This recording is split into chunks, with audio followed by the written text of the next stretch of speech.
Hello my fellow Pokemon, Professor Mew here, and today we're going to be doing a special type of Pokemon video. And in this video, can you beat Pokemon Ruby and Sapphire with just the Zangoose? Now, the rules are very simplistic, if you couldn't already tell. The rule is simple. I use the Zangoose, and I beat the game through that.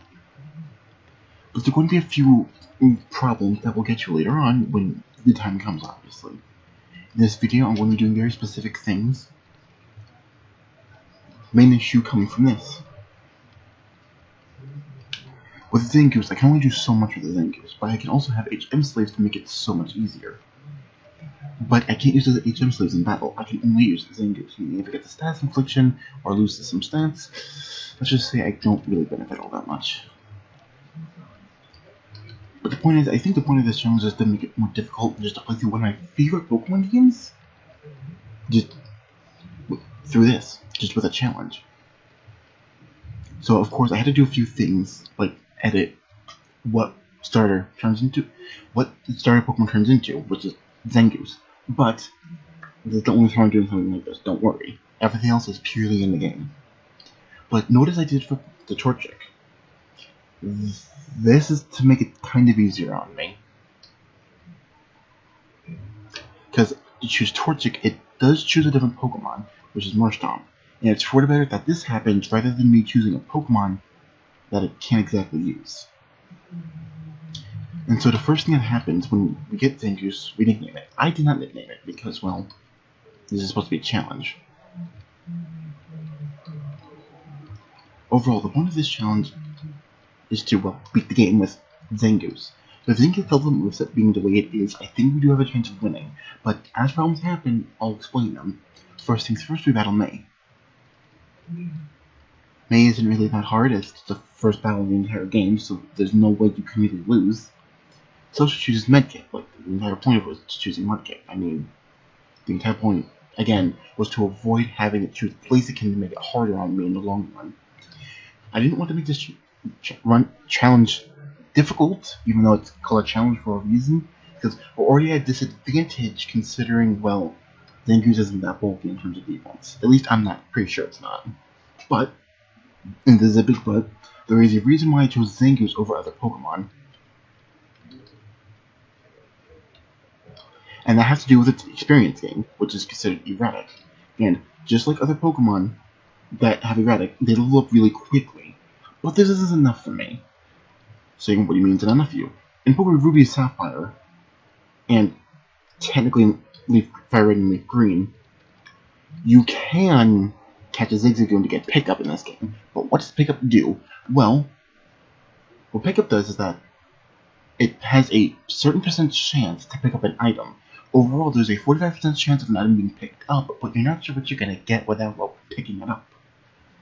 This is supposed to make it easier because there is, from my understanding, a 5% chance for rare candy. I'll correct myself in editing if I need to, which is why I want to pick up some Zigzagoons, because they have pickup. And with that, this allows me to gain an advantage in using pickup. This allows me to get items as we move on the adventure. But there comes another issue, and that's with Zangoose himself having only one nature. Well, he has more than one nature, but I mean like ability, which is immunity. That's not really going to help in this run, and that's how it is. But this does not stop us from, well, pressing forward and obviously going ahead. Now, normally, due to the nature of this challenge, I'm going to be grinding up a lot. A lot, I mean, like, I'm going to have a high-level Zangoose by the time I beat the game, because, well, I kind of need it. Every time we get a Zigzagoon, I'm going to go ahead and, well, tis it obvious, I'm going to go ahead and catch it. Because they're guaranteed to have pickup, that's the thing. And since they're guaranteed to have pickup, there's no way I can't get a new item every once in a while. And honestly, if you think about it, it's going to be really helpful, because getting as many items as I can to win this type of challenge will be very helpful.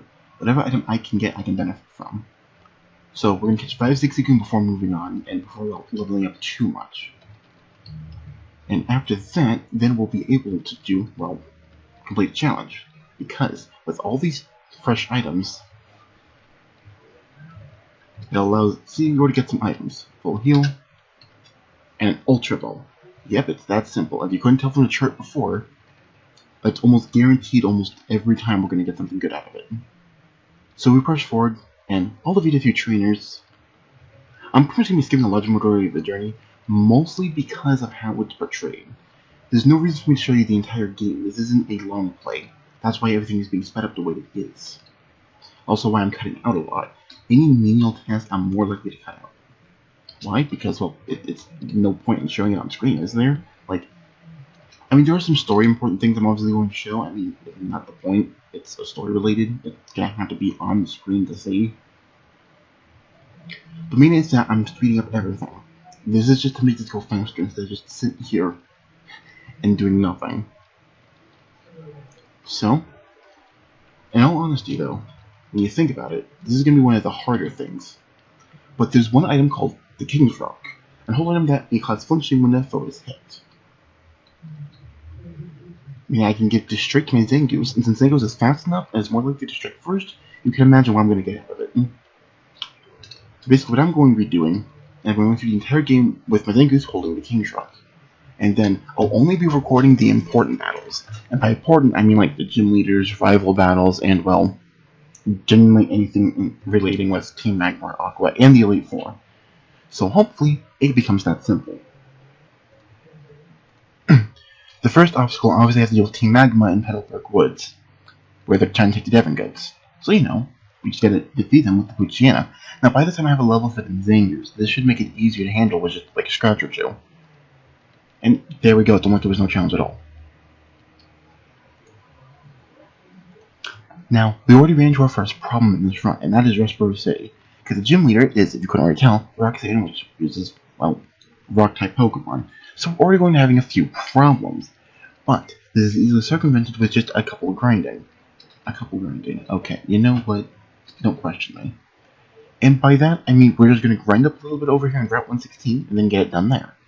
Of course, in the middle of that, we're going to be collecting a few items. Now, let me explain why I wanted to pick up for this adventure, and it'll all become clear when I finally explain it. Now, at level 9, Zangoose does learn the move Swords Dance, and this is going to be very important, as it will be on our final moveset. Swords Dance increases your attack stat by 2 stages. This is one of the most important moves for this run, so please do not forget this exists and do not override it, because you don't get flat scales through normal playthrough one of these. I'm just glad I got the King's Rock when I did, because if I did not, oh boy, would this be really hard.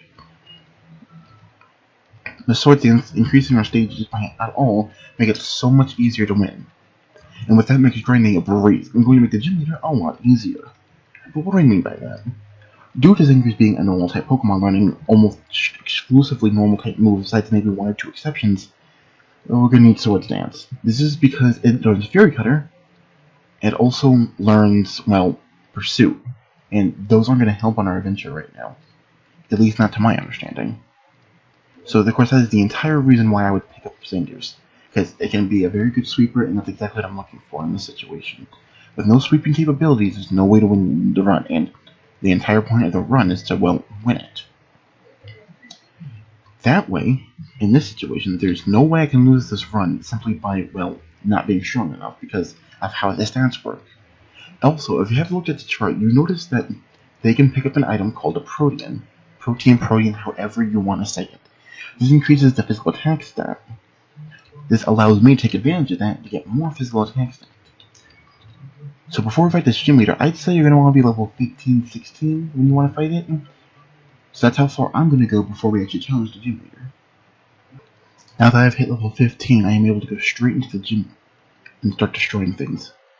At level 13, the reason why I say level 15 or 16 is because you learn Fury Cutter at 13, which allows you to completely sweep through without having to use any of your normal type moves, because being a normal type, you can't do that much damage.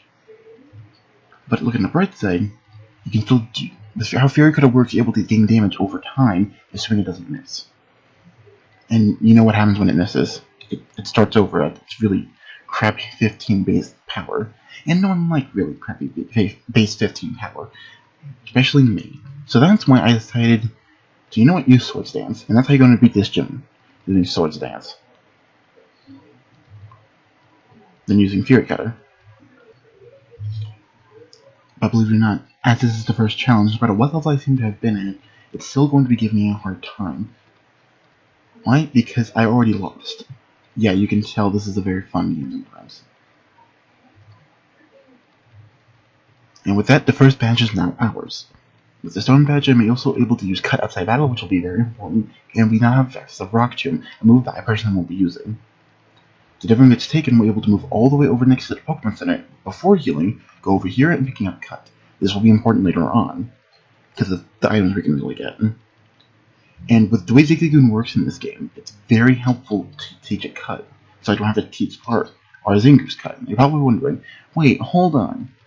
Shouldn't Zangoose learn Cut because it does 50 base power compared to Tackle Duel only 35? Excellent suggestion, viewer. But, let me tell you something real quick. You can't forget HMs, not until really late in the game, and I simply don't want to waste my time having to deal with Cut.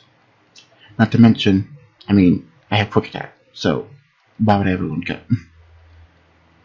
With that, we now have to go into this cave, which I don't particularly care for this cave. I can't even remember the name of it, unfortunately. Go fight the Grunt, which is, well, something you always have to do in one of these games.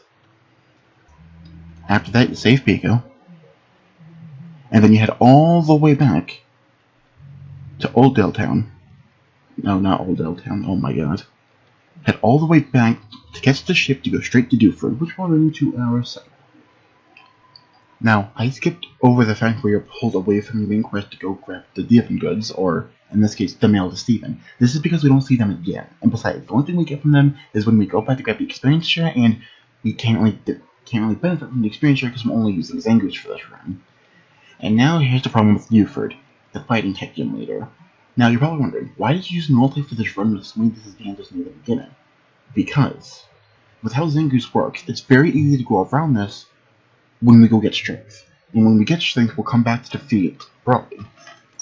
But for now, we have to go into the cave and drop off this mail to Steven himself. The best thing about this game is that I memorized it since I was younger. I played this game so often, I've memorized it. Probably think that might be a bad thing, but I think that's a good thing. It's a redeeming quality I have whenever I play through these games. It's my favorite generation ever since I was younger, so being able to memorize something like this, I can say it was definitely a blessing when going through it without Flash, because we're not battling Broly yet, no matter what. In all honesty, this wasn't even that bad considering how bad it tends to get. So we give the mail to Steven, and he gives us a useless TM that we can't actually use. But hey, it's not that bad considering that you don't normally do a mono Pokemon run in these type of games. And with that, we now have access to Slateport City. Here at Slateport City, we got not that many things to really do per se. All we really have to do is go into the place up here, talk to this guy. I don't even know his name. I think he's a commissioner or something. Then we go into the library, pay the $50 fee, talk to him, the one we fought in the forest, and he gives us TM46. This will be helpful, kind of. You see, in Pokemon Ruby, Sapphire, and Emerald, Skitty has a 5% chance of holding up a berry that you can steal. Well, obviously, I may take into consideration later on. For now, we're going to focus more on this event right here, where you have to fight the two ones to protect the captain. They pretty much make quick work. I mean, their runs, what were you expecting? They're not that hard. Then we have a quick meeting from his boss, Team Maxi, from Team Magma. And then we move on from here. For this next part, I suggest being... We're going to have a rival battle with Minute, so I suggest being level 19 at the very least when it comes into this match, because that's where we get Slash. Ergo, why I didn't teach it Cut, because I was waiting to get Slash at level 19, which is the lowest just being. Now, of course, we're running into a few problems already, considering that even with the starter advantage I have, that doesn't mean I have a distinct advantage over the entire battle. Also, with the Shroomish being the very first mon and with it spamming, well, you know, the moves it spams, forced me to use the only 4-star I had at the time. But at the very least, I was able to take down almost our entire team with just a Slash, which was the entire point of getting it. At Stab, base 70 power, high critical hit chance, plus Swords Dance, I mean, you might as well not even bother.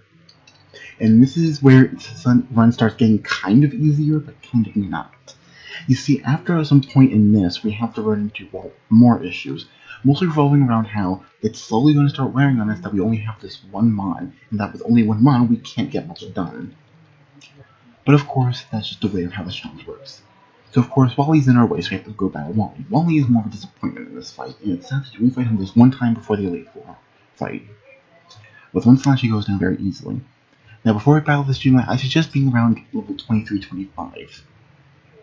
And now, with King level 24, we're able to take on Watson. Watson is going to be very interesting, mostly because it's the first Pokemon, and, well, his last Pokemon. If you guys don't already know what it is, well, you sure you've played this game before? It's unfortunate, though, because we're already having a lot of trouble with this first one, and I don't like having trouble in the first one in these gym matches. Mostly because that's just how it can completely throw out the situation. Learning Pursuit's not going to help. At least not right now. Normally I'd be, okay, sure, let's have Pursuit. But I'm going to replace it with a better move later on, so I don't see the point of learning it right now. So let's not run Pursuit. Unfortunately, this is where the run becomes very, very hard.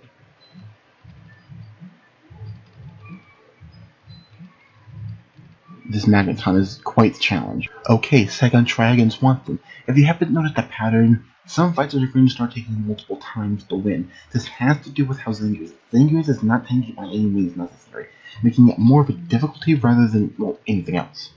So after finally beating Watson, we get the third gym badge. Now there's a reason why we wanted to get this first. This allows us Shockwave, which we're not going to be using, but also gives us access to Rock Smash outside of battle. We obviously use this to just one of our HM slaves, and then we'll be UG from that on. This allows us to get Strength. Now, as I mentioned before, there's a reason why I wanted to grab Strength first. This way we can beat Brawly so much easier. Because Brawly uses Fine-type Pokemon, and simply put, Slash I don't think is going to cut it. Not to mention, well, I mean, critical hit chance or no, it's not going to help that much. That way, not only have Strength, it's just part of our official moveset. So it'll make it so much easier. Not to mention we're going to need it later on for, well, deposits in dungeons and stuff like that.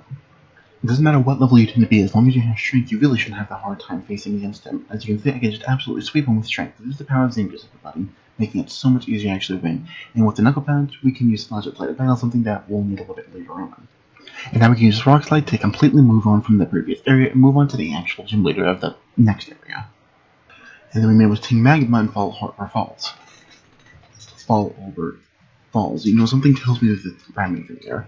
The point is, we learn about the meteorite and not Chimney, and then we realize Team Aqua is against Team Magma and wants something else entirely. Then we're told to just be careful in general. After that, we now make our way on to, well, Mount Magma. I have no suggesting level when facing Maxie at top of the mountain, near the machine that's supposed to make the water disappear.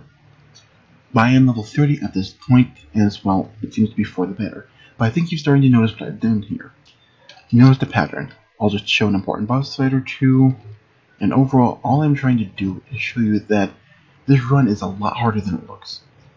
But for the sake of consistency and the fact that I want this video going on for 3 hours, I'm just going to be showing you the important fights, and more like just the end of the important fight, and nothing too important. Crush Claw. This is a promising move that you could teach it, but I'm not going to, because again, we almost already have the perfect moveset. So Crush Claw, while good, it doesn't have 100 accuracy, which kind of turns me off a bit. One very quick and semi-boring fight later with Flannery, and we have our 4th gym badge. And I think to avoid this video from coming late, after one very short and actually easy gym badge, I defeated Norman, the 5th gym leader, and now I have access to Surf, meaning we no longer have the bow. Meaning traversing is going to take a really long time until we get to the 6th gym badge, which is, well, the 6th one. After a quick visit to the Weather Institution, we defeat Magma Adam Courtney, and we go ahead and take back the thing. We're trying to make it in cast form, but with not enough room, we're not able to take it, and we just simply move on from it. Then we swiftly get a swift victory against Pokemon Trainer May, our rival, who is sadly one of the most disappointing rivals in my opinion. But at the very least, she does give us Fly, which is kind of important for the rest of this challenge, in all honesty. After another simplistic, kind of easy fight, thanks to, well, Swords Dance, we have now finally beaten 6 gym badges, and now we have Aerial Ace, something that we actually needed. Because we're now replacing Aerial Ace with another move in our moveset. Can you guess what it is? It's Fury Cutter, a White Fury Cutter, because we don't need Fury Cutter anymore. Aerial Ace is to help deal with the main problem, and that will be Ghost-type Pokemon, because we can't handle Ghost-type Pokemon with normal-type moves, and Fury Cutter is too weak. So Aerial Ace is meant to help deal with that problem until we get access to Shadow Ball. For those of you who don't know, Shadow Ball is now considered physical since in the 3rd generation, because the physical spell split never happened, which is why it's considered physical and will help a lot against Ghost-type Pokemon. Quick key to our top of Mount Power to define TM30 Shadow Ball. This is really important because now we handle Ghost types at the optimal position. Now after taking the Red Bar, we can go ahead and move all the way back to move on with our journey. by Slateport once again to go ahead and confront them again. Now they're on their way back to Lily Grove City, and we can go straight into their base. After quickly beating Tabitha, they now leave on to go ahead and move on to fronting Groudon, which we all know is where we probably need to go next after beating Tate and Liza. After one quick double battle with Tate and Liza, we got the Mind Badge, making 7 badges in total. And now, it's time for that one dungeon I don't like. After one quick fight with Maxie, he now attempts to resurrect Groudon with the Blue Orb, which that's not how you do it, but, you know, he doesn't know any better. He's just a random villain from the game. So, of course, he doesn't know any better. Now, Groudon's upset, and then we learn about how the fact that the sunlight is now, well, there. We move on to the last gym leader. Taking a swift kick in the ass to the Groudon, we can now move on to the final gym leader. And after that, we finally defeated the last gym badge, having all day. All we need to do now is to beat Wally and to beat the Elite Four in the champion, and we have completed this challenge. Hopefully, it doesn't become that more difficult. Quickly taking the butt of Wally, we now have one challenge left: the Elite Four and the champion. A few preparation things I will mention.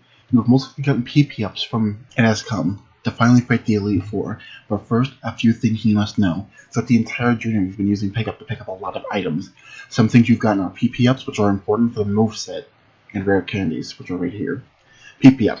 For a suggestion of my own, use it on Slash, Shadow Ball, and Strength, but do not ever use it on Swords Dance.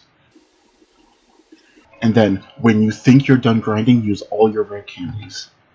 And then, we can begin. Sydney wasn't that bad. After 2 Swords Dance and a couple of Strength, we defeated Sydney without a hitch. Hopefully the Ghost type Elite Four doesn't end up being that bad. Thankfully it wasn't that hard, just a couple of Swords Dance and a couple of Shadow Balls, and our team went down without a hitch. Felicia, again, just like Sydney, just a couple of Swords Dances, a couple of Strengths, and our team went down, in all honesty, very easy. Now, this next one is kind of scary, believe it or not, because Dragon types are normally hard to deal with, so hopefully I can clutch a win on this one. Here it is, the final challenge, Champion Steven. What we're going to do right now is you're going to be watching the full battle, just to show you the difficulty this can definitely cause. Thankfully, we don't have to worry about the spikes. Unfortunately, one-shotting is not an option right now, and I just hope we can get rid of it fast enough. So, Morris's team kind of goes down easy, but kind of not. It's very hard with this, especially with Aggron getting involved, just really making it hard. I just really hope we don't run into this very big difficulty.